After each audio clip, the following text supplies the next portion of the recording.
मेरे मोहतरम दोस्त और बुजुर्गो,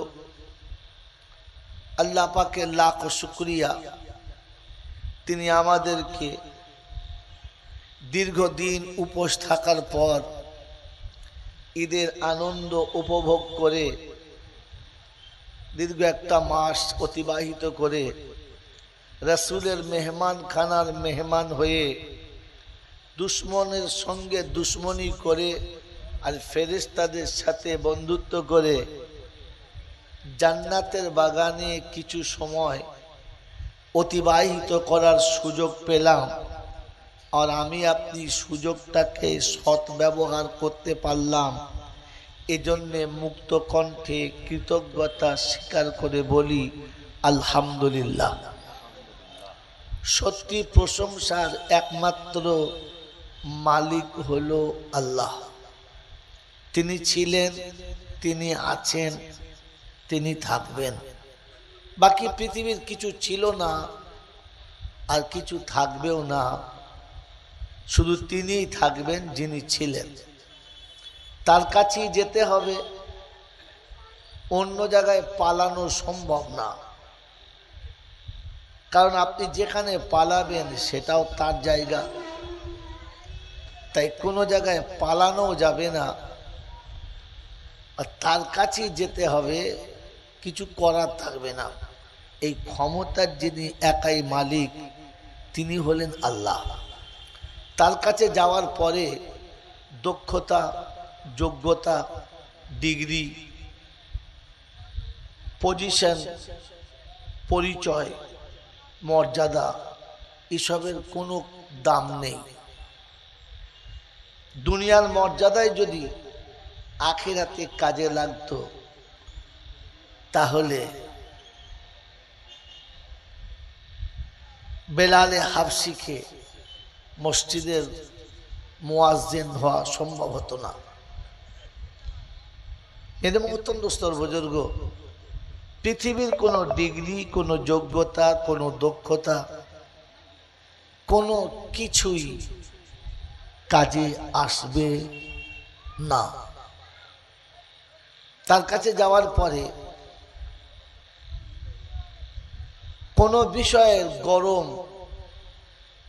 কাজ হবে না, চাই সে অর্থের গরম, ডিগ্রির গরম, রূপের গরম, যৌবনের গরম, বাপের গরম আর বেটার গরম। যত গরম বাঁশতলায় পৌঁছে গেলে ফুল নরম, ওখানে নরম হলে রেহাই, আর গরম হলেই পেটাই, দ্বিতীয় কোনো চান্স নাই। এই ক্ষমতার যিনি একাই মালিক তিনি হলেন আল্লাহ। তার দরবারে কানা খোঁড়া, সাদা কালো, দেশি বিদেশি, আমাদের ওদের, এ দলের ও দলের, হাফেজ সাহেব, মোল সাহেব, পীর সাহেব, ফকির সাহেব, ডাক্তার, মাস্টার, শিক্ষিত মূর্খ, ধনী গরিব, চাষা ভুষো, কানা কুঁজো, অচল সচল, দুর্বল সবল, মরলে সব একদল। হানাফি, সাফি, মালিকি, হাম্বলি, কাদরিয়া, চিস্তিয়া, মোজাদ্দেদিয়া, নকশবন্দিয়া, দেওবন্দ, ফুরফুরা, তবলিগ, হেজবুল্লাহ, আজানগাছি, হাক্কানি, কাদিয়ানি, তালতলা, নারকোলডাঙ্গা, পাথরচাবড়ি, পিয়ারডাঙ্গা, মরে গেলেই কবরডাঙ্গা, নাম্বার শেষ। এই ক্ষমতার যিনি একাই মালিক তিনি হলেন আল্লাহ। হিন্দু, মুসলমান, জৈন, খ্রিস্টান, বেঈমান, নাফরমান, মরলে সব সমান সমান, তখন সবার একটাই নাম, লাশ। ফেরেশতারা বলে যখন যাচ্ছিস তবে যা, তবে যাওয়ার আগে দেখে যাস আগে চলে গেছে আচ্ছা মাস, যদি থাকে আমল তাহলে যাস, আর তাহলে মনে রাখিস শুলি মাস, এটা মনে রেখে বাড়ি যাস। এটার নাম আল্লাহ। এর নাম কি জোরে বলে? আল্লাহ। ঠিক তারপরেই শতকোটি দরুদ ও সালাম বর্ষিত হোক আমার আপনার নবী, দোজাহানের বাদশাহ, তাজদারে মদিনা, সরওয়ারে কায়নাইন, ফখর দুজাহান, ইমামুল আম্বিয়া, খাতিমুন নবীন, আশিকুল আরিফিন, শফি মুজনবিন, আনিসুল গরিবিন, আশিকুল মুরাদিন, रहमतल लिल आलमीन জনাবে মুহাম্মদ রাসূলুল্লাহ সাল্লাল্লাহু তাআলা আলাইহি ওয়াসাল্লামের উপরে, সেই সাথে আল্লাহর অফুরন্ত রহমত ওয়াজাচিত বর্ষিত হোক তার সকল নেক বান্দা ও বান্দীদের উপরে। সকলে বলি আল্লাহুম্মা আমিন। জোরে বলেন আল্লাহুম্মা আমিন। ভাই, জলসা মিলাদ ওয়াজ নসিহত শুনতে শুনতে মানুষের অনীহা এসে গেছে। তাই মুখবাসান মাদ্রাসায় যতগুলো লোক খেয়েছে তার অর্ধেক লোক বসে নাই, কারণ জানে খাওয়া হয়ে গেছে, মানে জলসা হয়ে গেছে। হ্যাঁ না বলেন? কারণ জানে ও সেই একটাই কথা বলবে, নামাজ পড়ো, রোজা করো, মাথায় টুপি দাও, মাদ্রাসায় কিছু টাকা দাও, বাড়ি যাও, আর কোনো কথা নাই। অতএব জলসা শুনতে শুনতে একেবারে জলসার প্রতি অ্যালার্জি চলে এসেছে। নাম্বার 2, লেখাপড়ার মান এত বেড়েছে, এত বিদ্যা বুদ্ধি লোকের বেড়েছে যে আলেম ওলামাদেরকে আর তেমন কিছু পাত্তা দেয় না। ওরা কি বলবে বলো না, ওসব আমরা জানি। হ্যাঁ না বলে? যার কারণে স্কুলে পড়ার জন্য বাপের তাকিদ থাকে, মায়ের ইচ্ছা থাকে, শাসন থাকে, মাদ্রাসার জন্য নাই। কোনো ছেলে স্কুলে না গেলে বাপ জিজ্ঞাসা করে, কে স্কুলে গেলি না? কোনো ছেলে স্কুলে না গেলে মা তাকে শাসন করে, না পড়তে গেলে তোকে খেতে দেবো না। কিন্তু মাদ্রাসার ব্যাপারে কোনো মাও বলে না, কোনো বাপও বলে না। ছেলে স্কুলে পড়লে তার জন্য একটা টিউশনের প্রয়োজন, এটা বাপ বোঝে, এটা মা বোঝে, তাতে খরচা হবে, তাতেও রাজি আছে, তবু স্কুল থেকে বাচ্চা তুলতে রাজি না। দুর্ভাগ্য, আজ পর্যন্ত কোনো বাচ্চা মাদ্রাসা পড়া বাচ্চাকে তার বাপ টিউশনে দিয়েছে, এটা আমার লাইফে আজ পর্যন্ত দেখলাম না, আর কিয়ামত পর্যন্ত হবে বলে আশা করা যায় না। কারণ আপনার আমার আখিরাতের প্রতি ঈমানই ছিল না। ঈমান থাকলে এটা হতো, ঈমান নেই তার নমুনা যে কোরআনের প্রতি আমাদের কোনো ভক্তি ছিল না। মাদ্রাসায় ভর্তি করে দিয়েছি, হবে হবে, না হবে না হবে, মৌলবি বুঝে নেবে, আর তার বাপের আর কোনো দরকার নেই, আছে কোনো দরকার নেই। মেরে মুহতরম দোস্তর বুজুর্গ, যারা বৃদ্ধের গরমে নিজেদেরকে পণ্ডিত মনে করেন, যারা বসে বসে চার দোকানে মনে করেন ওই মৌলবি বলেছে বলেই মানতে হবে, হেড মৌলানা বললেই মানতে হবে, আমরা কি কিছু বুঝি না নাকি? তাদেরকে বলছি, এরকম শিক্ষিত বন্ধুদেরকে বলছি, বলেন এই যে মৌলানা উসমান সাহেব বিখ্যাত আলেম, চেনেন না? চেনেন? আপনাদের মেদিনীপুরের লোক, আমি বর্ধমানের লোক। এখন 2 মৌলবি কোনো এক জায়গাতে গিয়ে একটা ভুল করেছি, দুটো মৌলবিতে। আচ্ছা, ভুল করার পর যখন বিচার হবে তখন দুজনের আলাদা হবে না একরকম হবে? জোরে বলেন ভাই, কথা বলেন, জলসা শুরু হবে। বিচার যখন হবে দুজনের একরকম হবে না আলাদা? একরকম। যদি বিচারক দুজনের বিচার আলাদা করে তাহলে কি বিচার ঠিক হয়েছে? জোরে বলেন, ঠিক হয়েছে? তাহলে আপনাদের বিদ্যার হাঁড়ি খুলে বলেন, আল্লাহর দরবারে আদম একটা ভুল করেছে, আর আল্লাহর দরবারে আজাজিল একটা ভুল করেছে। আদম তওবা করে জান্নাতের বাসিন্দা হলো, আর শয়তান চিরতরে জাহান্নামী হয়ে গেল। বিচার ঠিক হয়েছে? কত বিদ্যের কুটকুটুনি আছে, বার করুন তো।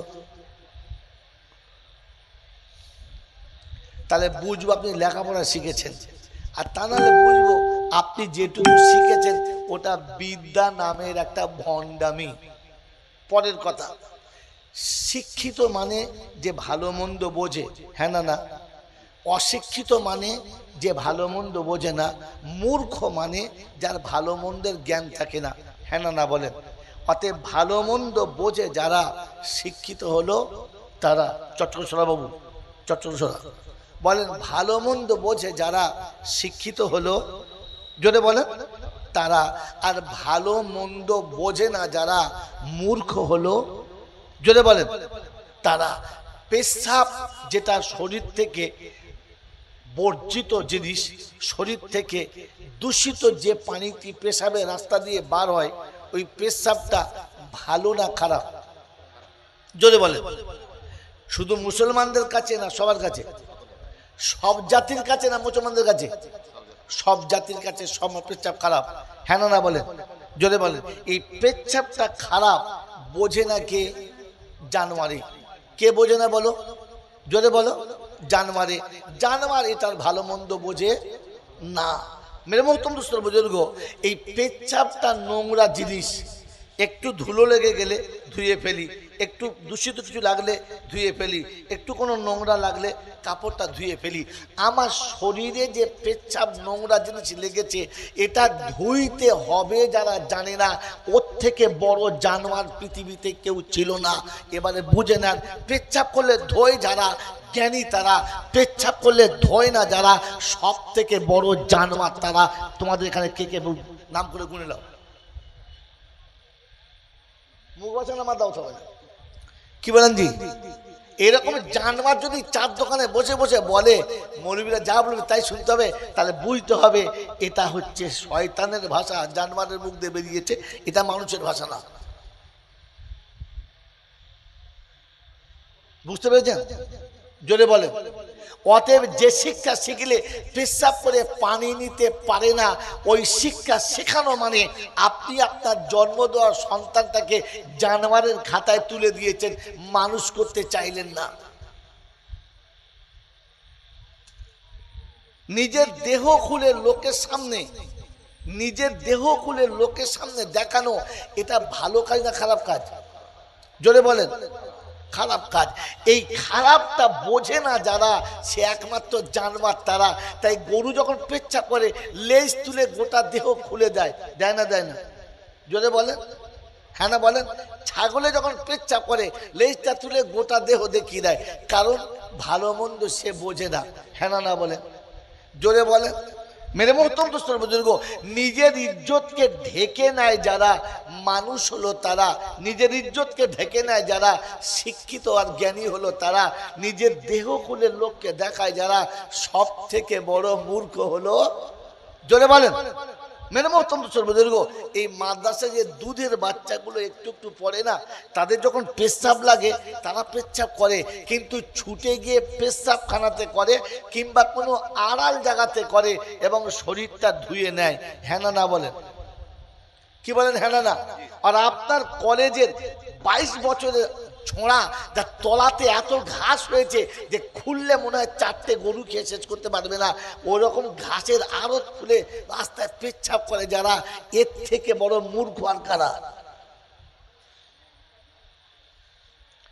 এরকম মূর্খের খাতায় ছেলে তুলে দিয়ে মনের মাথায় বিড়ি খাচ্ছে, বলছে ছেলেটাকে মানুষ করেছি, দুটো ছেলে মানুষ করেছি। বলে কিরকম? বলে ইংলিশ মিডিয়ামে পড়েছি, পাক্কা মানুষ করেছি। কিরকম? বলে আমি মরে গেলে কবরে এত পেচ্ছাপ করবে, গোসলের পানি লাগবে না, দুজন মুতে আমার গা ধুয়ে দেবে। ছি ছি ছি ছি ছি ছি, এটাই আপনাদের জ্ঞান বুদ্ধি? এটাই আপনাদের বুদ্ধি দৌড়তো বন্ধু? এই জন্য শুনিয়ে গেলাম, কিছু মনে নেবেন না। ঠান্ডা মাথায় ভেবে বলেন, বিচার ঠিক হয়েছে? একজনের জন্য জান্নাতে মাকাম হলো, একজন জাহান্নামে চলে গেল, বিচার ঠিক হয়েছে? হ্যাঁ ঠিক হয়েছে। এ বলছে হয় নাই। দুজনাই ঠিক করো, বলো বলো কি করে? আদমও তো করেছে, শয়তানও তওবা করেছে। আচ্ছা হতভাগা কিছু বোঝে না, শয়তানে একবার নয় 100 বার তওবা করেছে। আপনি তওবার মাদ্দা জানেন না বন্ধু? ওটা যদি আপনি জানতেন তাহলে তো ইতিহাস পাল্টে যেত। কি বলেন জি? আদম তওবা করে নাই? করেছে। শয়তান তওবা করে নাই? করেছে। একবার নয় 1000 বার করেছে। ইহার তাকে নবী মুসাকে দিয়ে ভায়া করেছে। ও মুসা, একবার আল্লাহকে বল না, আমি তওবা করলে কি আমার তওবা কবুল হবে না? মেরে মোহতম দোস্তর বুজুর্গ আল্লাহওয়ালা ভাইরা, এটা বার করতে গেলে আলিম হতে হবে। আলিম, এটা একমাত্র আলিমরাই জানে। এই জন্য কথা এখানে রেখে দিলাম, কথা আগে বাড়াবার জন্য। মেরে মোহতম দোস্তর বুজুর্গ, গরম খাবার ধরো, এই কার নিয়ে দে, 2টা কার নিয়ে কারা?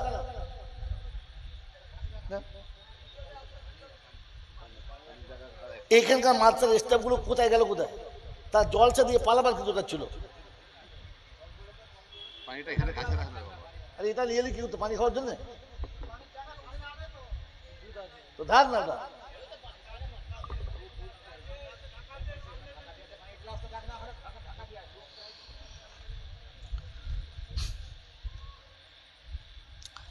দশা পাল্টেছি, এখনো দিশে পাল্টাই নাই। বস এখানটা, এটা ফেল ফেল ফেল ফেল, সরে এখান থেকে। তুই এখানে বস, আমার পাশে বস। মেরে মোহতম দোস্তর বুজুর্গ আল্লাহওয়ালা ভাইরা, জ্ঞানীজনরা, বুদ্ধিজীবীরা, কথা ঠান্ডা মাথায় বুঝবেন, শুধু শুনে চলে যাবেন না। আজ পর্যন্ত যত জলসা শুনেছি আর চলে গেছি, তাই সব কটাই ভুলে গেছি। শুনে যাওয়া জিনিস ভুলে যাওয়া সম্ভব, শুনে যাওয়া জিনিস ভুলে যাওয়া সম্ভব, আমল করা অসম্ভব। বুঝে যাওয়া জিনিস ভুলে যাওয়া অসম্ভব, আমল করাটাই সম্ভব। আমল করাটা সম্ভব। তো বলেন, আমল করবেন না শুধু শুনবেন? তাহলে শুধু শুনলে হবে না, শোনার সাথে সাথে কথাগুলো বুঝতে হবে। আল্লাহ আপনাকে এবং আমাকে উভয়কে বোঝার তৌফিক দান করুক, বলুন আমিন। জোরে বল আল্লাহুম্মা। আপনাদের কাছে উত্তরটা আমি নেব, 1 ঘন্টা পরে আবার জিজ্ঞাসা করব সদুত্তর দেওয়ার জন্য। পারলে খোঁজেন, ডাক্তার মাস্টার যারা আছে, বড় বড় যারা আছে, তাদের জিজ্ঞাসা করেন এর সঠিক উত্তর কি। সহি উত্তর দিলে 1000 টাকার মিষ্টি খাওয়াবো। মেরে মোহতম দোস্তর বুজুর্গ আল্লাহওয়ালা ভাইরা, এই কারণে শয়তান জাহান্নামে গেছে, এই কারণে, এই কথাটার জন্য, আপনার এই ভুলটার জন্যই। কার সুগার হবে আর কে মরে যাবে ও চিন্তা তো আপনার করতে পারে নাই। আপনাকে মাঝখানে দাঁত বার করতে কে বলেছে? এটাই তো অধপতনের কারণ। শয়তান এই জন্য তো আবার কবুল হয় নাই। পাগল কোথাকার, সবেতেই মগজ মারে। কথা বুঝেছেন? কথা বুঝেছেন? মেরে মোহতম দোস্তর বুজুর্গ আল্লাহওয়ালা ভাইরা, জ্ঞানীজনরা, সুদী মানুষরা, সেহারা বাজারে কান ধরে তুলে 3 জুতো মেরেছে। হাসছে আর বলছে, কি বাবা হাসছিস? বলছে 3 জুতো মেরে কি করবি? আমাকে আমাকে ওই মেদিনীপুরের হাটে উলঙ্গ করে পিটিয়ে কিছু করতে পারে নাই, তুই 3 জুতো মেরে কি করবি? তখন হাসছে, এরপরেও হাসছে। এত জ্ঞান কম। ছি, আল্লাহ আমাদের মাফ করুক। মেরে মোহতম দোস্তর বুজুর্গ, কথা বোঝার চেষ্টা করুন। ধরতে বাবা, তুমি একা পারবে? একটা চেয়ার রাখো, তাহলে তোমার কষ্ট হবে না। মেরে মোহতম দোস্তর বুজুর্গ আল্লাহওয়ালা ভাইরা, জ্ঞানীজনরা, সুদী মানুষেরা, বলুন আমরা যারা এখানে বসে বসে বসে আছি, আল্লাহ রহমানুর রহিম, গফুরুর রহিম, এটা আমরা সকলে জানি, হ্যাঁ না না? জানি তো? জানি। তো সবার জন্য না শুধু খালি আমাদের দুটো মৌলচাবের জন্য? জোরে বলেন। সবার জন্য। এই সবার জন্য হওয়ার পিছনে শর্ত দুটো। কত শর্ত? দুটো। এটাকে মনে করিয়ে দেওয়ার জন্য জলসাতে আল্লাহ আজকের দিনে হাজির করেছে। আল্লাহ দুটো আয়াত পড়েছি, এই দুটো আয়াত আমাকে বোঝার তৌফিক দাও, আর যাদের সামনে তুমি বসিয়েছো আল্লাহ তাদেরও বোঝার তৌফিক দাও। সকল বলে আল্লাহুম্মা আমিন। জোরে বলে আল্লাহুম্মা আমিন। তো বলেন, এই জায়গায় যারা বসে আছি কজন মুসলমান আছি? হাত তোলেন। যারা মুসলমান তারা হাত তোলেন। সব করা মুসলমান, আলহামদুলিল্লাহ, হাত নামান। এবারে যারা মুমিন তারা হাত তোলেন, বাকি তুলবেন না। যারা মুমিন তারা হাত তোলেন। দাঁড়িয়ে গেছে। মেরে মোহতরম দুস্তর বুজুর্গ, এইখানেই আমরা আন্দোলন করছি ওয়াকফের জন্য না? হাতটাই তুলতে পারছি না তো জমি কাটবো কি করে? আমি বললাম মুসলমান কারা হাত তোলেন, তুললেন। যেই বললাম মুমিন কজন তোলেন, দাঁড়িয়ে গেলেন। আসলে চিন্তা করছেন দুটো আলাদা কি? দুটো তো একই, হ্যাঁ না না? জোরে বলেন না। মুসলমানের জন্য অফার নাই, আজকের বলে যাচ্ছি, এর আগে কোনো মৌলবী বলে নাই। মুসলমানের জন্য অফার নাই, ইনসাফ হতে পারে নাও পারে। আর ইমানদারের জন্য ইনসাফ নয়, অফার। অফার। মেরে মোহতম দোস্তর বুজুর্গ আল্লাহওয়ালা ভাইয়েরা, জ্ঞানীজনরা, সুদী মানুষেরা, এবার আপনাকে শুনিয়ে দিচ্ছি। প্রথম আয়াত পড়েছি কোরআনে পাকের, রাব্বে জুল জালাল সাথেন ইয়া আইয়ুহাল্লাযীনা আমানু, শব্দ মনে রাখবেন, ইয়া আইয়ুহাল্লাযীনা আমানু লা তুলহিকুম আমওয়ালুকুম ওয়ালা আওলাদুকুম আন যিকিরিল্লাহ ওয়া মান ইয়াফআল যালিকা ফাউলাইকা হুমুল খাসিরুন। রব্বে জুল জালাল শোনাচ্ছেন, ঈমানদার তোমাদের জন্য বয়ান চলছে, তোমার সন্তান আর তোমার সম্পদ এই দুটোকে আমার জিকির থেকে গাফেল রাখবে না, দূরে রাখবে না। মুসলমান ওটা করতে পারে, খ্রিস্টানি ওটা করতে পারে, বেঈমানি ওটা করতে পারে, দুনিয়ার ইহুদি নাসারা করতে পারে। তোমার সন্তান তোমার সম্পদ এই দুটো জন আমার হুকুমের ব্যতিক্রম ব্যবহার করবে না। আই মুকবাসানের বাবাজিরা, কোরআন ভালোবাসনে বালারা বলেন, আপনার আমার বিশ্বাস আছে? হ্যাঁ না বলেন? আছে, বিশ্বাস আছে, কথা বলে না? বিশ্বাস আছে। যদি বিশ্বাস ছিল, আপনার আমার ছেলে মাদ্রাসায় না পড়ে দুনিয়ার আর কোনো শিক্ষা শিখলো কি করে বলো? আপনার তো বিশ্বাস ছিল না, তুলগিকুম আমওয়ালুকুম ওয়ালা আওলাদুকুম আন যিকিরিল্লাহ। সন্তান যদি আমার হুকুমের বাইরে চালাও, তুমি লাঞ্ছিত হবে, অপমানিত হবে, ছেলের হাতে মার খাবে, বুড়ো বয়সে উদ্যম পাদ্যম মার খাবে, খেটে খেয়ে মরতে হবে, বৃদ্ধ বয়সে ভাত পাবে না, বেইজ্জতির জীবন কাটাতে হবে, ছেঁচড়ের মতো জীবন কাটাতে হবে। এটা আল্লাহ পাকের ঘোষণা, এটা আল্লাহ পাকের ঘোষণা। ঈমানদার তুমি এটা করবে না, ঈমানদার তুমি এটা করবে না। ঈমানদারের জন্য, মুসলমানের জন্য না। কার জন্য বলো? ঈমানদারের জন্য। এজন্য জিজ্ঞাসা করেছিলাম, মুমিন কারা? হাত তোলো। আমার বন্ধুরা, আমার আল্লাহওয়ালা ভাইরা, এই যে মাথায় পাগড়ি দিয়ে আছি, বড় জামা পরেছি, মুখে দাড়ি রেখেছি, হাতে তসবি আছে, আজান হলে মসজিদে প্রথম গিয়ে দাঁড়িয়েছি, এটার নাম হলো মুসলমান। এটার নাম কি? মুসলমান। এটার নাম কিন্তু ঈমানদার না। এটার নাম কি? জোরে বলেন। মুসলমান। এটার নাম ঈমানদার না। আর মুসলমানের অধঃপতনের আর একটা নমুনা, ডাক্তারি না পড়লে ডাক্তার হওয়া যাবে? জোরে বলেন না। মাস্টারি ডিগ্রি পাস না করলে মাস্টার হওয়া যাবে না। অফিসিয়াল ডিগ্রি না থাকলে অফিসার হতে পারে না। কিন্তু নিরক্ষর মুসল্লি হতে পারে, নামাজ জানুক আর নাই জানুক, কোরআনের কিচ্ছু জানে না, নামাজের কিচ্ছু বোঝে না, কিন্তু গোটা মুকবাসান বাজারে 1 নম্বর মুসল্লি হলো কে? এর থেকে ভালো মুসল্লি পাওয়া যাবে না। আত্তাহিয়াত জানে না, দরুদ শরীফটাও জানে না, কালেমা সোজা করে পড়তে পারে না, কোরআনের 1 লাইন সোজা করে পড়তে পারে না, তবু এই হলো খাঁটি মুসল্লি। আপনি ভাবেন বসে বসে, গোটা জিন্দেগি আপনি জানেন, আপনি না পড়লে ডাক্তার, মাস্টার, ব্যারিস্টার কিচ্ছু হতে পারবেন না, কিন্তু আপনি কিচ্ছু জানেন না। আল্লাহু আকবারটা ভালো করে, আল্লাহু আকবার, আল্লাহু আকবার। ফেরেশতা চিন্তা করছে, খোদা কপালে যে কি মার, প্রথমে টান, লাস্টেও টান, কথা বোঝেন নাই? এখন আল্লাহু আকবার বলতে পারে না সোজা করে, সেই হলো পাড়ার সব থেকে চূড়ান্ত মুসল্লি, 1 নম্বরের মুসল্লি, বিনা ডিগ্রিতে পেয়েছে। ভাবেন এখানে বসে বসে কোন মুসল্লি নিয়ে আপনি চলছেন।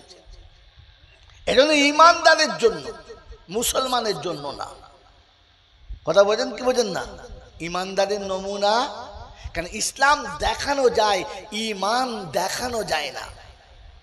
এই যে আছে উপরে সব ইসলাম, আমি যেখান থেকে যাব লোকে বলবে হ্যাঁ একটা মুসলমান যাচ্ছে, টুপি মাথায়, বড় জামা, মুখে দাড়ি, হাতে তসবি, মসজিদে নামাজ পড়ছে, একজন মুসলমান, এটা ঠিক। কিন্তু একজন পাক্কা ঈমানদার আপনি বলতে পারেন না, কারণ ঈমান আলাদা জিনিস। আপনার ব্যবহারে আপনার ঈমানের পরিচয় করিয়ে দেবে। কথা বোঝেন না? ছেলের বিয়ে, বউ এনেছেন, যখন খেতে বসেছেন, মেয়ের পাতে 2, ছেলের পাতে 2, তোমার পাতে 4টে, তোমার ভাবা দরকার ছিল বৌমাটা 2 পাবে তো? যদি বৌমার কথা না ভেবে তুমি খাও তাহলে মুসলমান বটে বেঈমানের সাথে, তোমার ইমানের কোনো দাম নেই। তুমি যতই ইমানদার বলো, বৌমা খাবার সময় বলবে এমন বেঈমানের ঘরে বিয়ে দিছিস বাপ, জীবনে একটা ভাগ্য পাই না। ওই বউটা আজ না বললে দুদিন পরে বলবে তোমার ছেলেকে, তোমার বাপ তো পাক্কা বেঈমান। তোমার ছেলে সামনে বলবে, তোমার ইমানের ফায়সালা তোমার বৌমা করে দেবে, কারণ তুমি ইনসাফ করো নাই। কথা মনে থাকবেন ইনশাআল্লাহ। মেরে মুহতারাম দোস্ত বুজুর্গ, ঈমান আলাদা জিনিস, ঈমান আলাদা জিনিস। আমার বন্ধুরা, আমার আল্লাহওয়ালা ভাইরা, এই জন্য ওয়াফার ঈমানদারের জন্য যদি লাঞ্ছিত হতে না চাও, অপমানিত হতে না চাও, দুনিয়ার জমিনে মরার আগে বেইজ্জতি হতে না চাও, আল্লাহ রহমত যদি পেতে চাও, তো কোরআন শোনাচ্ছে তোমার সন্তান আর সম্পদ এই দুটোকে আমার রাস্তায় খরচা করো, এই রাস্তা থেকে ব্যবহার সরিও না। মেরে মহতম দোস্তর বুজুর্গ, আল্লাহওয়ালা ভাইরা, জ্ঞানীজনরা, সুধী মানুষরা, ঠান্ডা মাথায় শোনেন, ঠান্ডা মাথায় শোনেন। বিবাহের পরে 22 বছর মানুষ করেছেন যে ছেলেটা, এই বিবাহের পরে বৌমা এলো, আর বৌমা আসার পরে ছেলে বেঈমান হয়ে গেল। হ্যাঁ না না? বিয়ের আগে যখন মেয়ের বাপ দেখতে এলো, তখন বলে ছেলে গোটা মুখবাসান বাজারে আমার একটা, ওরকম ছেলে আপনি পাবেন না। হ্যাঁ না না বলেন? ওরকম ছেলে আপনি পাবেন না। আর বিয়ের 3 মাস পরে মোড়ের মাথায় বলছে পাক্কা বেঈমান গো। এই ছেলে বেঈমান হয়ে গেল বিয়ে দেওয়ার পরে। কারণ কারণ বাপের থেকে বউকে বেশি ভালোবেসে ফেলেছে, বউয়ের কথা শুনেছে, বাপের কথা শুনে নাই।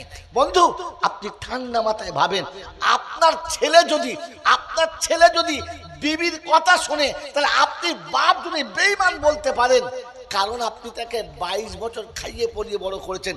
হ্যাঁ না না? আপনাকে যে রব 2 ফোঁটা নোংরা পানি থেকে তৈরি করেছে, মায়ের পেটে তৈরি করেছে, ওখানে সবকিছু বানিয়ে পৃথিবীতে প্রেরণ করেছে, তারপরে তোমাকে শৈশব থেকে শুরু করে অন্ধ চোখে জ্যোতি, বোবা মুখে কথা, বধির কানে শ্রবণ শক্তি সব দিয়ে বানিয়েছে, লাবণ্যময় চেহারা, সুঠাম শরীরের মালিক করে তৈরি করলো। এরপরে তোমার করে একটা ছেলে হলো, ওই ছেলেটাকে তুমি সেখানে এটা কয়ে কাকাতুয়া, ময়ে মামার বাড়ি, আর দয়ে দাদুমার ঘরে ভাত সব শেখাতে পারলে, আলিপে আল্লাহ শেখাতে পারলে না, তুই কত বড় বেঈমানের জাতে। এই হারামের হার, তুই তো বেঈমানের আগারতে বোকা কথা। তোর বিয়ে করা ছেলে যদি বোর কথা শোনে, তো বাপ বলে তার ছেলে নয়, বেঈমান। বলে না? বলে না?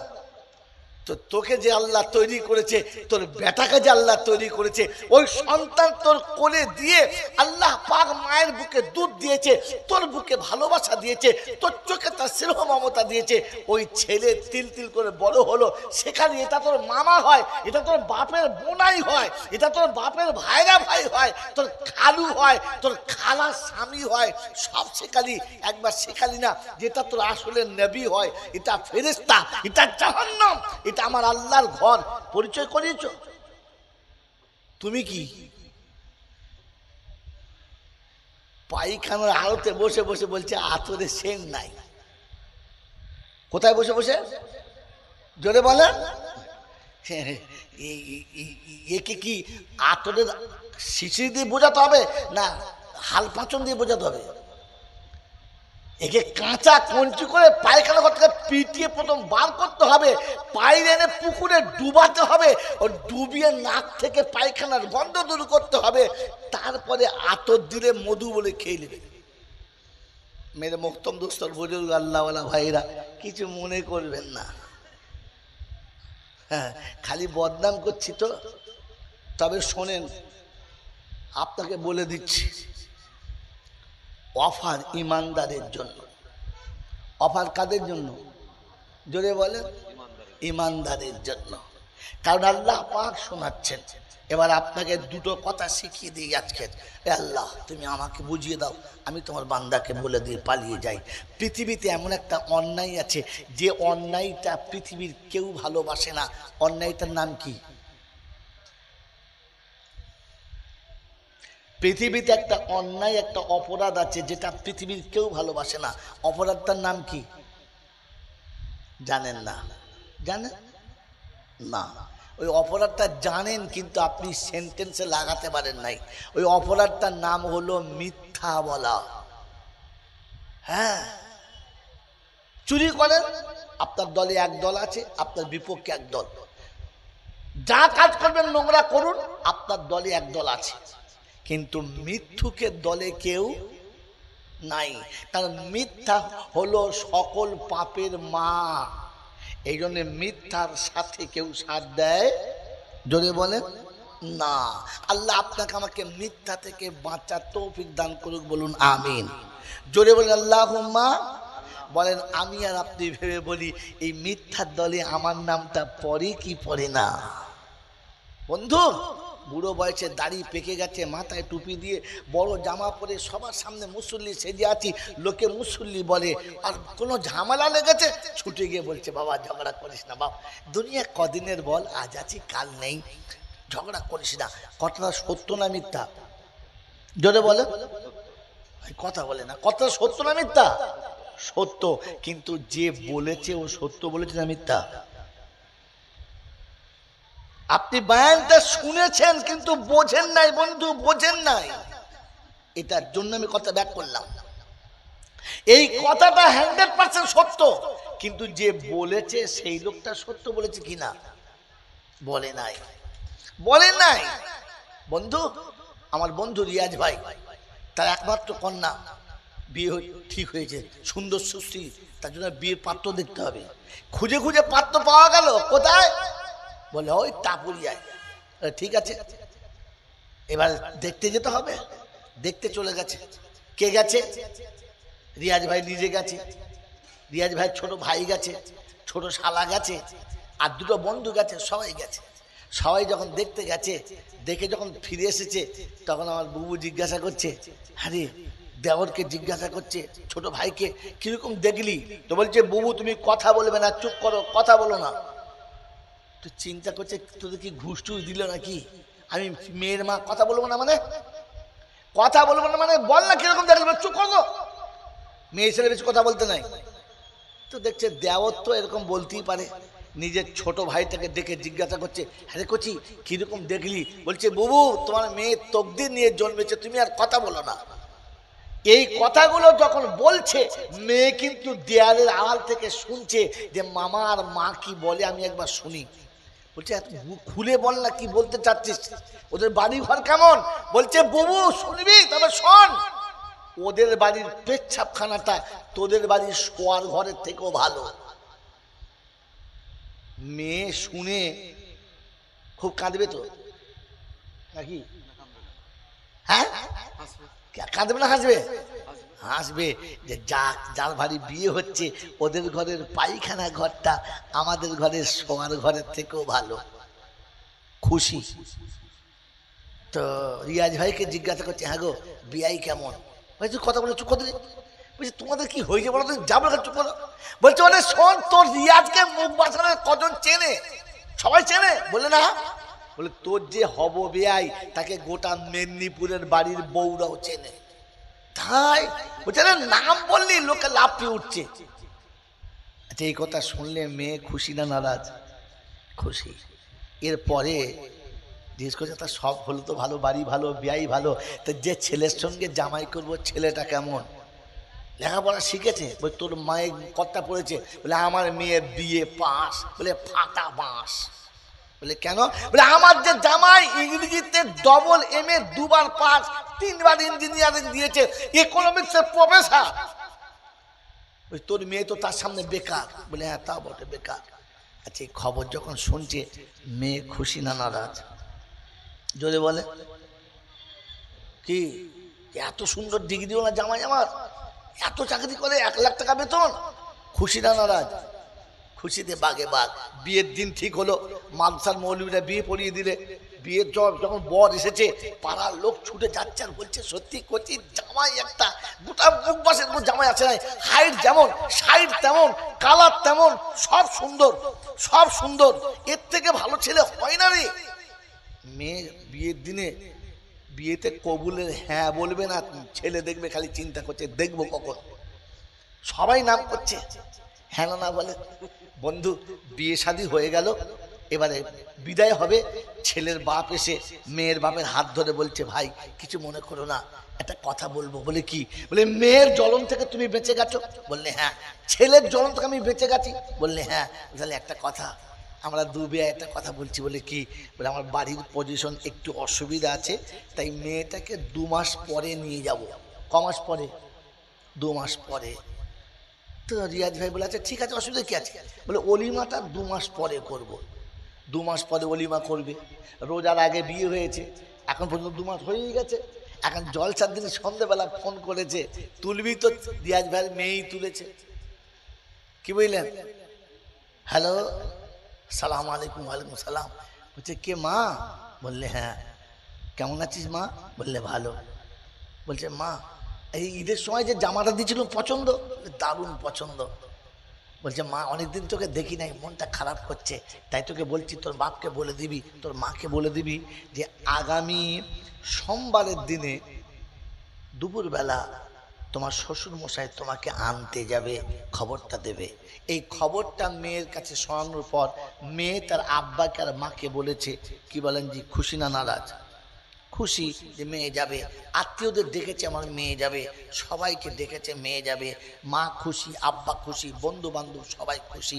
এবারে সত্য করে বলেন, সবাই যেখানে খুশি, মেয়ে খুশি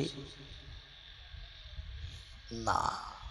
মেয়ে খুশি না, কারণ এখন তার মাথায় এসেছে এই 2 মাস আনন্দে গোটা এলাকা ছুটেছে, নানার ঘর, মামার ঘর, ফুপুর ঘর, খালার ঘর, বন্ধু বান্ধবের সাথে 2 মাস জানবরে ঘুরেছে, লাবণ্য বেড়েছে, শরীর স্বাস্থ্য বেড়েছে, চেহারা বেড়েছে, দেখতে সুন্দরী হয়েছে।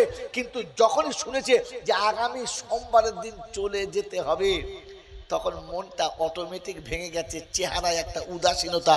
তার মনে হয়েছে 19টি বছর যে বৃক্ষতলায় বসেছিলাম, এখন এই বৃক্ষতলা ছেড়ে আমাকে চলে যেতে হবে। বসে আছে, চেহারায় উদাসীনতা ভাব, তার মুখ দেখে মনে হচ্ছে মেয়েটা চলে যাবে। সন্ধ্যাতে খেতে বসেছে, সুন্দর খাবার সবাই খাচ্ছে, মেয়ে খাচ্ছে না, শুধু নাচছে। জিজ্ঞাসা করছে আমার খা, অমন করছিস কেন? খানা? বলছে খেতে ভালো লাগছে না। কারণ তার খাওয়া দেখে বোঝা যাচ্ছে যে মেয়েটার মাথায় চিনতে এসেছে তাকে চলে যেতে হবে। রাত্রে শুতে গেছে, বিছানায় সবাই আরামে ঘুমাচ্ছে, মেয়েটি তাকে তাকে অর্ধরাত চলে গেছে। অর্ধরাতের পরে কখন চোখ লেগেছে জানে না। আবার ফজরের কত আগে ঘুম ভেঙে গেছে, সবাইকে ডাকছে তোরা ওঠ, উঠবি না নাকি? সবাই বলছে তোর ঘুম লাগে না নাকি, তুই ঘুমোস না?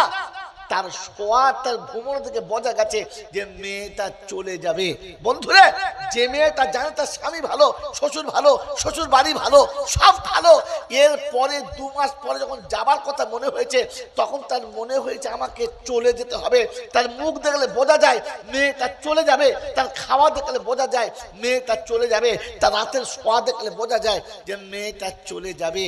65 থেকে 80 বছর পর্যন্ত পৃথিবী তো ছাগলের মতো চিবিয়ে শেষ করলাম। এই বুড়ো বয়সে চুলদাড়ি পেকে গেছে, আমার মুখ দেখলে মনে হয় যে শালা মরবে। মনে হয়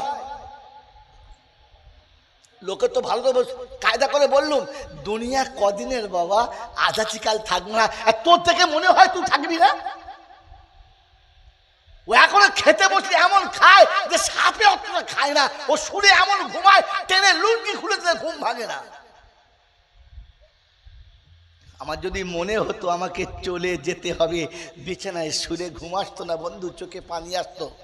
বিছানার উপরে বসে বসে ভাবতো, রব্বানা একদিন শুতে যাব যেদিন বিছানা থাকবে না, রব্বানা একদিন শুতে যাব যেদিন আমার পাশের বালিশ থাকবে না, একদিন শুতে যাব যেখানে খাট আর বিছানা থাকবে না, একদিন শুতে যাব যে ঘরের জানালার দরজা থাকবে না, একদিন শুতে যাব যেখানে আদরের বিবি কপালে হাতটা বুলিয়ে দেবে না। সেদিন কি করে শোবো? এটা মনে হলে বিছানায় বসে কান্ত ঘুমাতো না। আর ভোরের বেলা ফজরের আজানের আগে মসজিদে যেত, একা যেত না, দুজনকে ডেকে নিয়ে যেত আর বলতো ওঠ রে, কালকে ঘুমালে আর তোকে কেউ ডাকতে যাবে না, ওঠ। ও যেত আর দুজনকে নিয়ে যেত। আপনার আমার নমুনা। সন্ধ্যাবেলা শোবে না, আর ভোরের বেলা টেনে লুঙ্গি খুলে দিলেও মালের ঘুম ভাঙে না। হ্যাঁ না বলেন না? এই যে লোকের কাছে বলেছে দুনিয়া দুদিনের, আজাচিকাল থাকবো না, সত্য কথা বলেছে? কথা বলে এ তো চিটিংবাজি করেছে, লোককে ধোকা দিয়েছে আর বলেছে আজ আছি কাল থাকবো না, কথা তো নিজেই মানে নাই। আপনার আমার মতো চিটিংবাজ যদি রমজান পায়, রমজান চিটিংবাজের জন্য? বন্ধু, এই যে 1 মাস আগে রমজান চলে গেছে, এই রমজান শুধু আমাদের দুজনের জন্য না, সবার জন্য। জোরে বলেন। এই ভুল যারা বুঝিয়েছে তারা ভুল বুঝিয়েছে, যারা বুঝি তারা ভুল বুঝিয়েছে। ওসব শোনা বক্তা শুনে মুখস্থ করে বলেছে, আদৌ সে কোরআন শোনে নাই, কোরআন পড়ে নাই। এরকম সাথে বসে আছে, ওলামারা বসে আছে, জিজ্ঞাসা করুন। কোরআন আপনাকে শুনিয়েছিল, ইয়া আইয়ুহাল মুসলিমুনা কুতিবা আলাইকুমুস সিয়াম কামা কুতিবা আলাল্লাযীনা মিন ক্বাবলিকুম লাআল্লাকুম তাত্তাকুন। এরকম আয়াত কোরআন শরীফে আছে? আছে? নাই। এরকম আয়াত নাই। কোন মুসলমানকে আল্লাহ বলে না যে রমজান তোকে দিয়েছি। কোরআন হচ্ছে ইয়া আইয়ুহাল্লাযীনা আমানু কুতিবা আলাইকুমুস সিয়াম কামা কুতিবা আলাল্লাযীনা মিন ক্বাবলিকুম লাআল্লাকুম তাত্তাকুন। ঈমানদার, তোমার জন্য রমজান। মানে আগে বলেছি, আমার হাতে অন্য ছুরি রয়েছে, তাই আজকে বিস্তারিত বলতে পারছি না। বন্ধু, রমজান ইমানদারের জন্য, কারণ ইমানদারকে আল্লাহ অফার দেয়। কি দেয়? অফার। অফার। রমজান হচ্ছে ইমানদারের অফার। আপনাদের এখানে বড় বড় দোকানে বছরের শেষে নতুন খাতা হয়, হাল খাতা হয়। জোরে বলেন, হাল খাতা হয়? কার হয়? যার খাতা আছে না যার খাতা নাই? যার খাতা, যার খাতা, জোরে বলেন, যার খাতা। যার খাতা নাই তার হালখাতা। হালখাতা তো যার ইমানের সঙ্গে সম্পর্ক নাই, রমজান তার জন্য নয়। পাগল কোথাকার। 1 সপ্তাহ বান্দার কম বেশি ভুল হতে পারে। আজকের বৃহস্পতিবার রাত বিখ্যাত ওলামারা বসে জিজ্ঞেস করেন, 1 সপ্তাহ বান্দার চলার মধ্যে ভুল ভ্রান্তি হতেই পারে। আল্লাহ পাক বলেছেন, কালকে কি বার? কাল কি বার? শুক্রবার। শুক্রবার কি দিন বলে? জুমার দিন। এই জুমার দিনে আল্লাহ নামাজ পড়তে বলছেন, বলে নাই? সবার না, শুধু আমার না। ইয়া আইয়ুহাল্লাযীনা আমানু ইযা নুদিয়া লিস-সালাত মিন ইয়াউমিল জুমআ ফাসআউ ইলা যিকিরিল্লাহ। ঈমানদার শুনে, শনি থেকে বৃহস্পতি পর্যন্ত যত রকমের ত্রুটি বিচ্যুতি হয়েছে, যত রকমের কাজা হয়ে গেছে, যত রকমের ভুল ভ্রান্তি হয়ে গেছে, সব গুনাহ ক্ষমা করার জন্য জুমা দিয়েছি। আর আমি আল্লাহ ঈমানদারদের দেখেছি, ফজরে যারা এসেছে, জোহরে যারা এসেছে, মাগরিবে যারা এসেছে, এশা যারা পড়েছে, এরপরে ভুল যত হয়ে গেছে ক্ষমা করার জন্য আমি আল্লাহ জুমাতে দেখেছি, ইয়া আইয়ুহাল্লাযীনা আমানু ইযা নুদিয়া লিস-সালাত। ঈমানদার জুমার জন্য ডেকেছি, চলে আয়।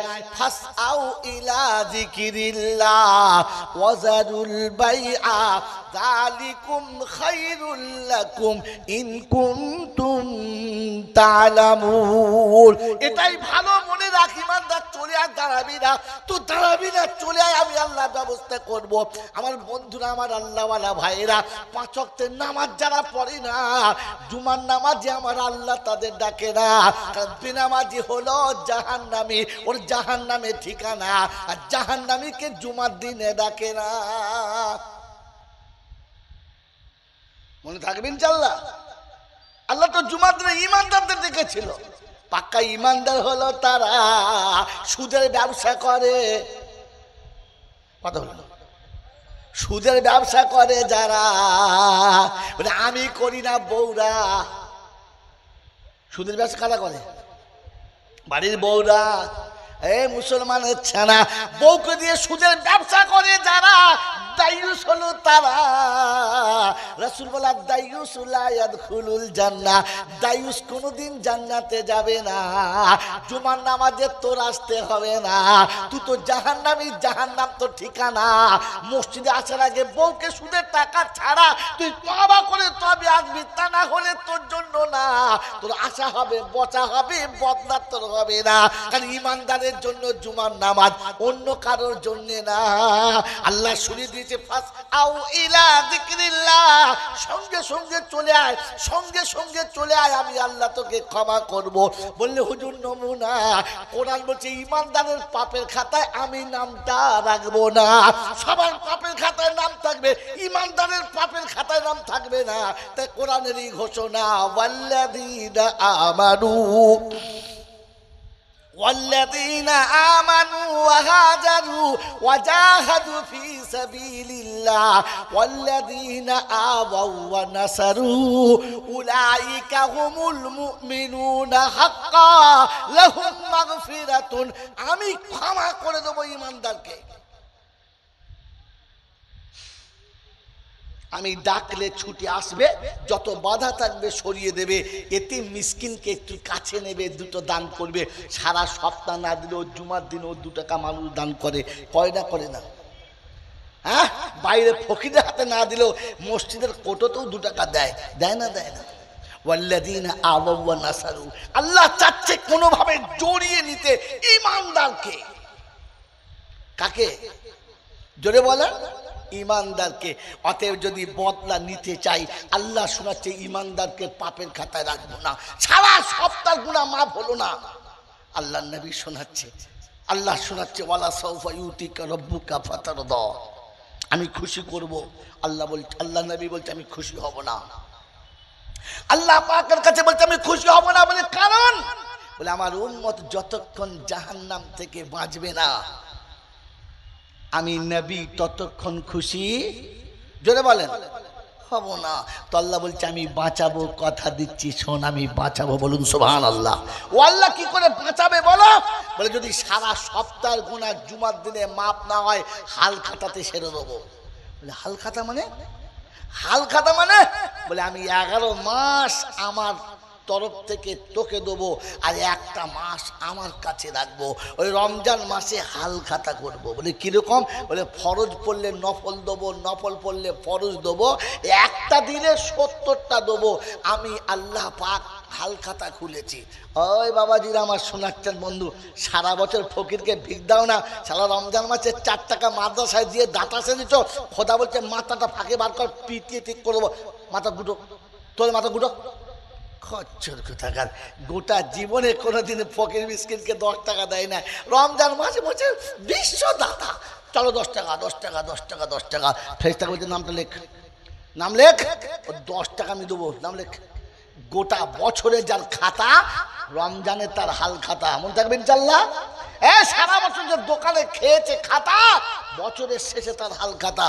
সারা বছর তো কিছুই দাও নাই মশাই, জুম্মার নামাজ পড়তে গিয়ে তো 5 টাকা মসজিদে দাও নাই, দিয়েছো? যাই নাই, কোটোটা ঠেলে দিয়েছো। কথা বলছে আমি লিখে দেয়, ফেরত লিখে দেয়, কোটো ঠেলা। বলছে আল্লাহ কিছু জানি, বলছে লিখে দেয় ঠেলা। হ্যাঁ, কবর যখন যাবে তখন বলে মার ঠেলা। বলছে আল্লাহ বলে ঠেলা, দে ঠেল দে। কথা বুঝে না? বুঝে না বন্ধু? রমজান মাস এসেছে, এবার আপনাকে শুনিয়ে দিচ্ছি, শুনে নেন টুকটুক করে, শুনে বাড়ি চলে যান, কিছু করতে হবে না বন্ধু। আল্লাহ বলা ভাইরা, তো রমজান মাসে 1 এ 70, 1 এ কত? 70। তাহলে 1 রমজান মানে ক মাস? 1 মাস। যদি বলেন 1 রমজান ক মাস? 1 মাস। আর 1 মাস সমান ক মাস? 70 মাস। 1 মাস সমান ক মাস? 70 মাস। 70 মাস সমান ক বছর? 5 বছর 10 মাস। কি আল্লাহ পাক বলতে, শোন হাবিব, তোর উম্মত ভুল যত করছে করুক, যা হয়ে গেছে গেছে, ওকে খালি হাজিরিটা দিতে বলবি, 5 ওয়াক্ত হাজিরি দিতে বলবি। আমি রমজান মাসে সে খাতা পুরো করে দেবো। কারণ ইমানদারের পাপ আমি রাখবো না, কথা দিচ্ছি। লাহুম মাগফিরাতুন, লাম তাকি দিনে বলছি ক্ষমা করবই। তো কায়দায় না করলে বেকায়দায় করবো, রমজানে এসে ক্ষমা করে দেবো। কারণ 5 বছর 10 মাসের নেকি 1 মাসে দিয়ে দেবো।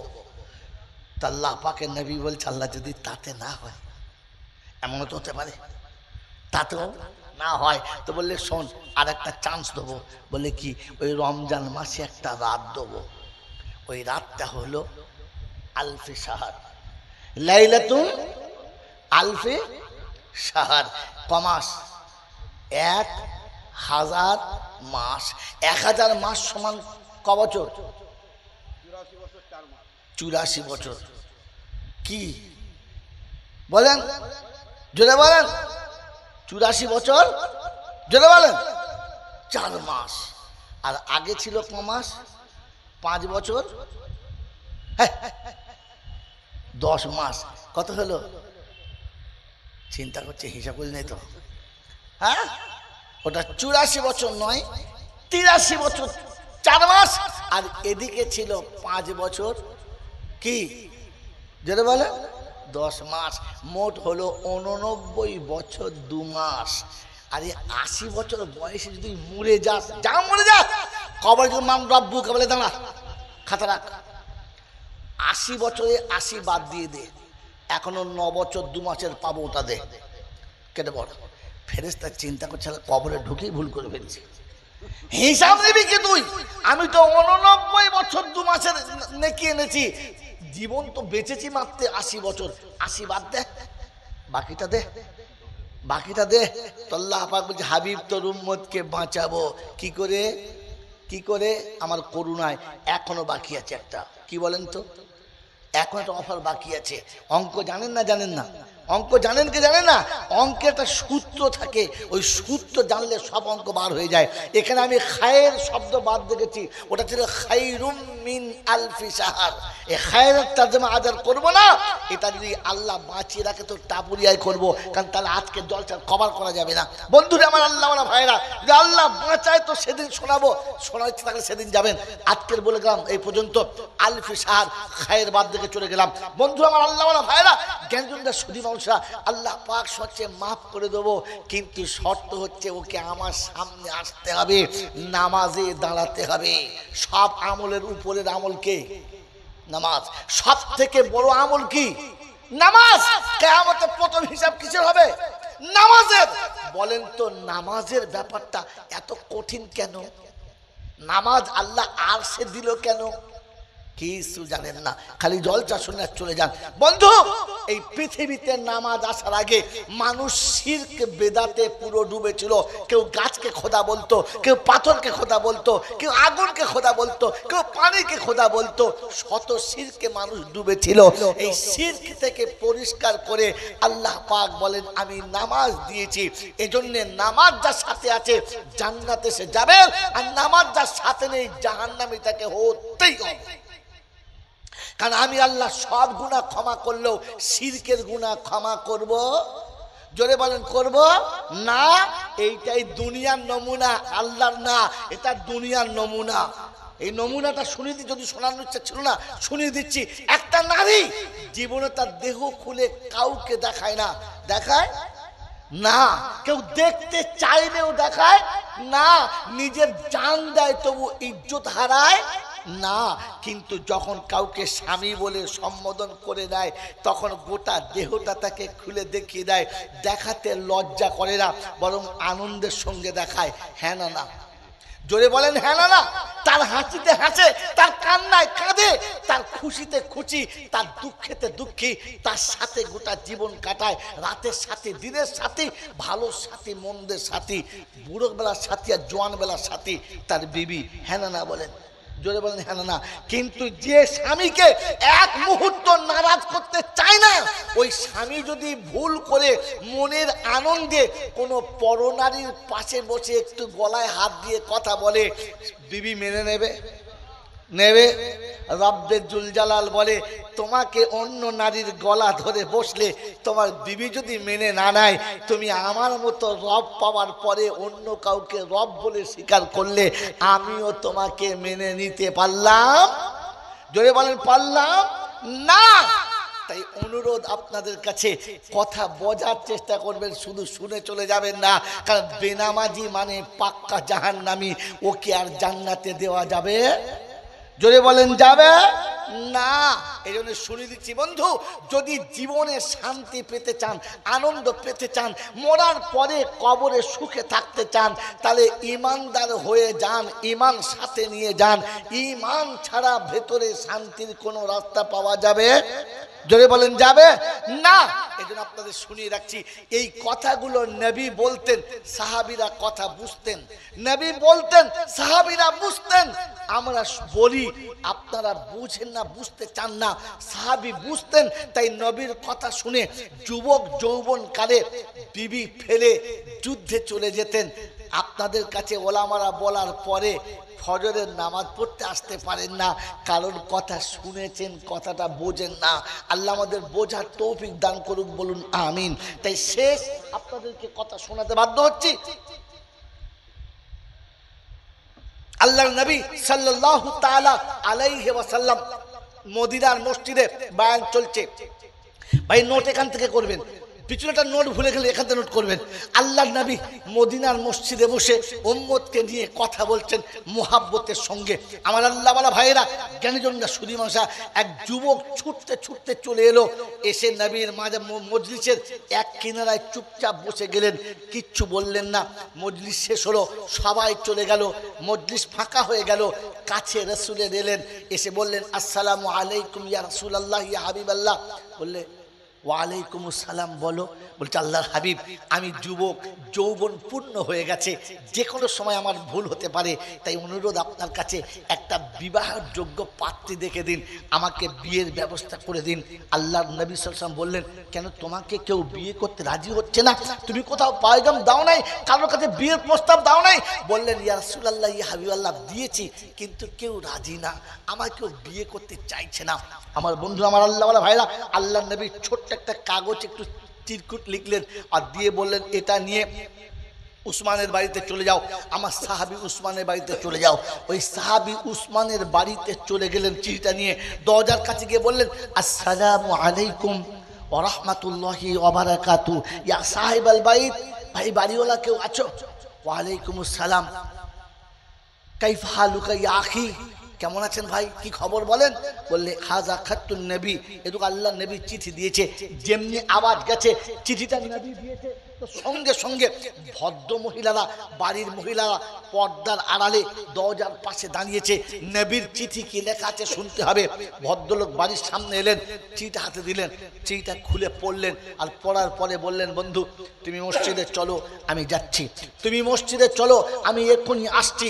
সাহাবী মুখটা ফিরিয়েছে। এই সাহাবী বাড়ির ভিতর যেমনি ঘুরেছে, ওনার যোগ্যা কন্যা এসে জিজ্ঞাসা করছে, আব্বা। বলে, কি? বলে, আমার রাসূল চিঠিটা কি লিখেছে পড়ে একবার শোনান, একবার আমি শুনতে চাচ্ছি। বাপ বললে, দেখো, এই চিঠিটা তোমাকে পড়ে শোনানো যাবে না, শোনানো সম্ভব না। তো বললে, আব্বা, আমার রাসূল এরকম চিঠি লিখতে পারে না যেই চিঠিটা বাপ বেটিতে এক জায়গায় পড়ে শোনা যাবে না। এরকম শব্দ আমার নবী ব্যবহার করতে পারে না। আমার বন্ধুরা, আমার আল্লাহওয়ালা ভাইরা, বাপ যেমন বেটিও তেমন। যখন এ কথা বলে ফেলেছে, তো বললেন, আব্বা শোনেন, যদি কোনো গোপন মশলা লিখে থাকে আপনি আমার আম্মা জানকে বলে দিন, ওখানে বলতে আপনার অসুবিধা হবে না, আর মায়ের কাছ থেকে আমার শিখে নিতে কোনো অসুবিধা হবে না। তাই অনুরোধ আপনার কাছে, আমার মাকে বলে দিন। পিতা দেখলে, না, ধরা পড়ে গেছি, চিঠি তো তা ছিল না, মশলাও ছিল না। তাই বললে, বেটিরে, আমি হেরে গেছি তোর কাছে, কারণ এখানে ওইরকম ভাষাও নাই, মশলাও নাই। বলে, আব্বা তাহলে বলেন কি লেখা আছে? বললে, মা, আমি তোমার জন্য একটা পাত্র দেখতে বলেছিলাম আমার রাসূলের কাছে, আমার রাসূল এই পাত্রটা পাঠিয়েছিল তোমার সঙ্গে বিয়ে দেওয়ার জন্য। বললে, আব্বা তোমার কি মত বলো? বলে, মা, আমি নবীর কথায় বিয়ে দিতে রাজি, কিন্তু এই পাত্রটার সঙ্গে আমার মন চাচ্ছে না, কারণ আমি একটা বাপ, তুই হলি একেবারে মদিনার হুরে মদিনা, তুই হলি সিঁদুরে আমের থেকে সুন্দর, আর ছেলেটির নাম হলো আবুল গোরাব, কাকের বাপ, মানে কালারটা কাকের থেকে একটু ডিপ।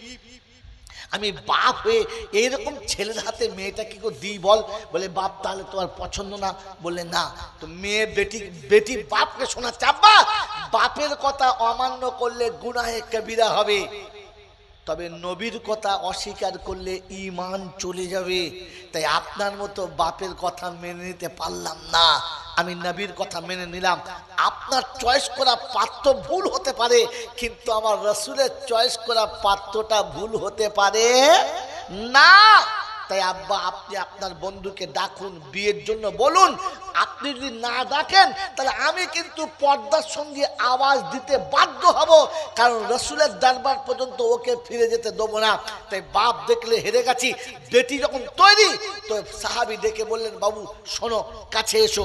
বলে আমার মেয়ে বিয়েতে রাজি আছে, তুমি বিয়ের ব্যবস্থা করো। ওই মুখবাসানের বন্ধুরা, আমার থেকে এরকম কালো কুটকুটি একটা ছেলে, তার বিয়ে যদি চাঁদের মতো তো সুন্দরী মেয়ের সঙ্গে হব, ঠিক হয়? ব্যালেন্স ঠিক থাকবে? ব্যালেন্স ঠিক থাকবে? মদিনার বাজারে বিয়ের সামান কিনতে গেছে, যত পয়সা ছিল, যত ক্ষমতা ছিল, সবটা হাতে করে নিয়ে চলে গেছে। দোকানে গিয়ে বলেছে, শোনো, সব থেকে দামি শাড়ি বার করো, তোমার দোকানে যার উপরে কোনো শাড়ি হয় না ওই শাড়িটা দাও। বলে কি ব্যাপার? বলে বিয়ের সাজ দাও, আমি বিয়েতে যাব। তো মনে মনে করছে অত টাকা আছে। বলে ভাই টাকা চিন্তা করবে না, মাল নেওয়ান। তো সব থেকে দামি শাড়ি, সায়া, ব্লাউজ যা লাগে, বিয়ের সমস্ত মেকআপ দিয়ে প্যাকিং হয়ে গেছে, স্লিপ চলছে, আওয়াজ আছে, ইয়া আইয়ুহাস শাবাব,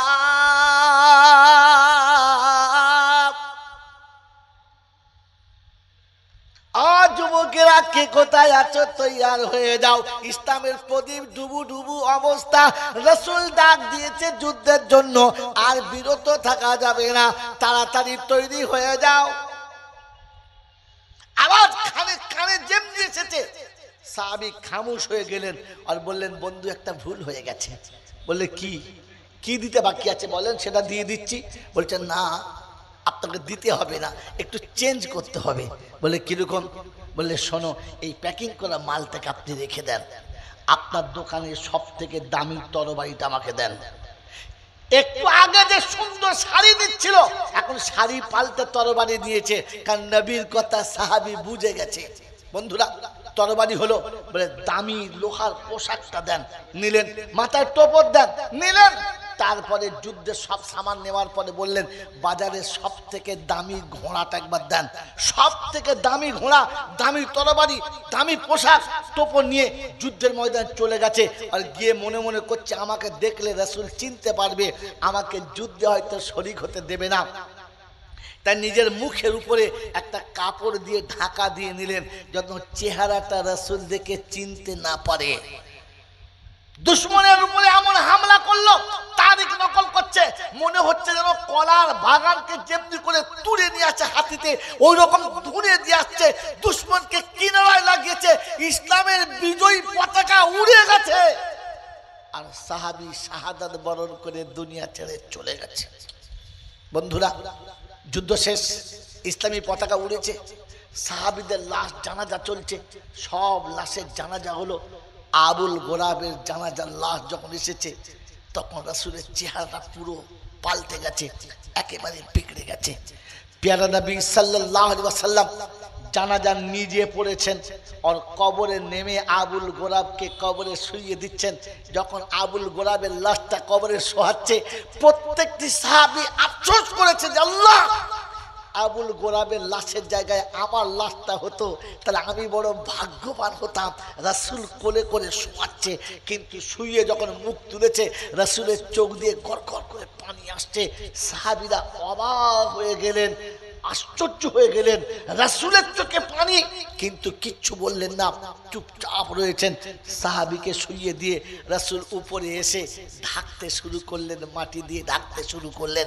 যখন ঢাকতে শুরু করলেন, আল্লাহর নবীর চেহারায় হাসির একটা রেখা ফুটছে, রাসূলের দাঁত মোবারক হালকা বার হয়েছে, হাসির জোয়ার এসেছে। রাসূল হাসতে হাসতে হাসতে হাসতে মুখটা ফাম করে সরিয়ে দিলেন, আর তাকালেন না।